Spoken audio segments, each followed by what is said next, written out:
आज मटकी भेळ करायची। Okay done.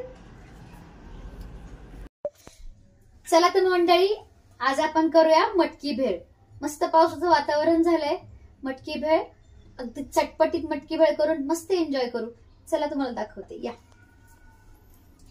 इथे चुरमुरे, फरसाण, थोडेसे शेंगदाणे मी सगळे एकत्र करून घेतले। आणि त्याच्यामध्ये आता आपण घालूया इथे बारीक चिरलेला कांदा, टोमॅटो, कैरी, उकडलेली मटकी, कोथिंबीर, लिंबू आणि हा कांदा लसूण मसाला। चला तर आता स्टार्ट करू आपण। त्यात घालू टोमॅटो, कैरी,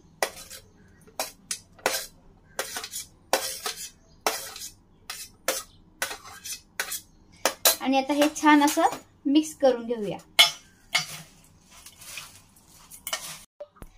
आता ही भेळ आपण ह्या बाउल मध्ये मस्त अशी सर्व करू।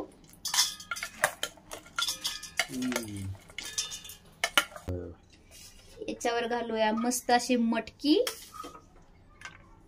मटकी घालायला अजिबात कंजूसपणा करायचा नाही। छान अशी कोथिंबीर, मस्त असा हा कांदा लसूण मसाला आणि त्याच्यावरती छान असं लिंबू पिळायचं। प्रकरण छान असं मिक्स करायचं आणि मस्त अशी एन्जॉय करायची मटकी भेळ। पाहू शकता तुम्ही किती छान आणि सुंदर दिसतीये। तोपर्यंत छान मटकी भेळ एन्जॉय करा, मस्त खा आणि आपण भेटूया नेक्स्ट व्हिडिओ मध्ये। तोपर्यंत बाय बाय।